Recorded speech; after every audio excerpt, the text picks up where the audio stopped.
for abandoned she was not. Copyright Andrei Michael Pietroschek, all rights reserved. In a world drenched in shadows, a solitary vampire huntress had defied the odds, emerging from the darkness against all expectations. Valerie Brewster, perched within the confines of a paramedic vehicle, felt the crucible of her faith being relentlessly tested. I, too, found my own beliefs hanging by a thread. The unexpected twist in our tale was the glorified portrayal of a lone drifter, someone deemed utterly inconsequential.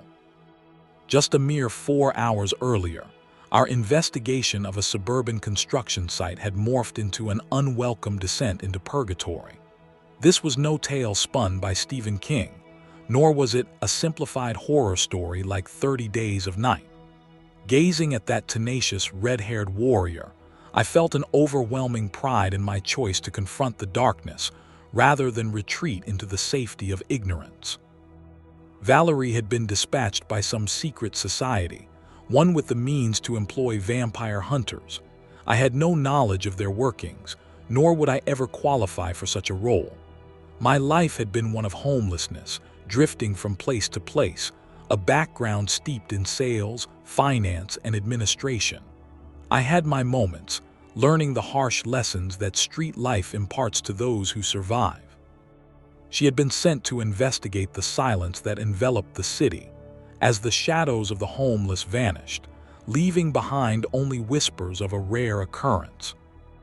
Most vampires were nothing more than insatiable predators, launching themselves at unsuspecting victims in a frenzied thirst for blood. Yet in the depths of this chaos, a greater evil seemed to loom, challenging the very fabric of divine order, if such a plan existed at all. I was uncertain. My purpose had been simple: to rummage for lunchboxes, pilfer some tools, or merely keep myself occupied if fortune did not smile upon me. Yet I found myself stumbling into an ambush, a grim reminder that the innocent often find themselves on the hit list of the damned. Vagrants and drifters, it seemed, were not adept at subtlety. If my memory served me correctly, the brave huntress had arrived at the construction site, keenly observing from a distance before slipping inside, much like I had, driven by the primal instinct to survive the night. The suburbs, quieter than the urban sprawl, offered fewer threats from youthful gangs but also less support for those in need. Wolves hunt in packs, and vampires, cunning creatures that they are, often gather to obscure their tracks.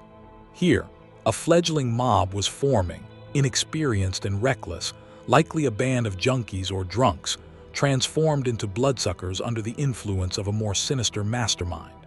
It made a twisted sort of sense, though science would argue that vampires were mere figments of folklore. Yet, the vampires themselves paid no heed to such skepticism. I began my search, hands busy with the pursuit of survival, oblivious to the presence of the huntress until shadows collided. The struggle erupted, a chaotic clash ignited by desperation and rage, as a misguided assailant turned a mugging into a brutal assault. The red-haired warrior fought like a feral alley cat, refusing to let her attacker escape unscathed. The brawl was hers, until it transformed into a deadly dance of survival.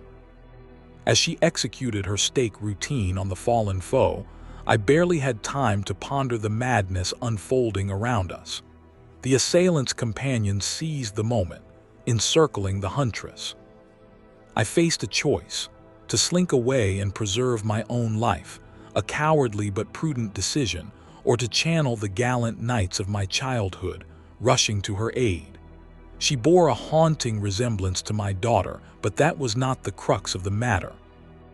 There I stood, acutely aware that one woman stood against overwhelming odds, a beacon of hope in a world that had long since abandoned faith. Opposite her, a gang of misfits embodied the very essence of despair, a manifestation of every reason we had to lose joy in our existence.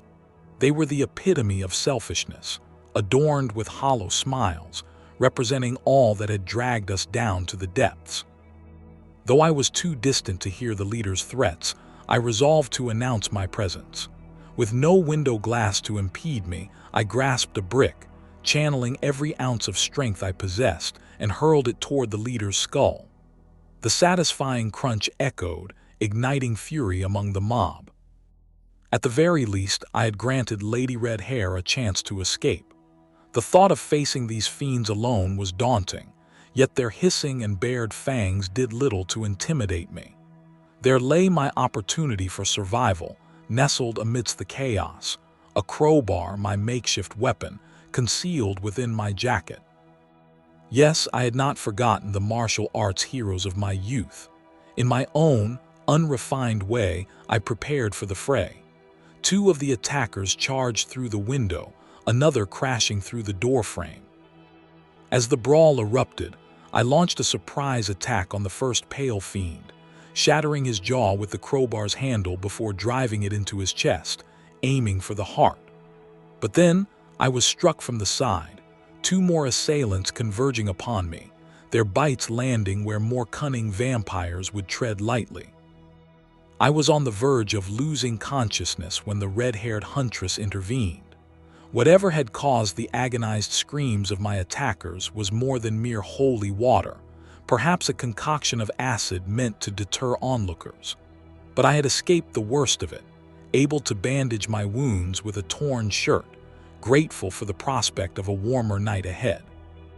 "Nice to meet you," she said, her voice a balm amidst the chaos. "You're welcome," I managed to reply, though my words felt inadequate. "I'm Valerie Brewster," she introduced herself.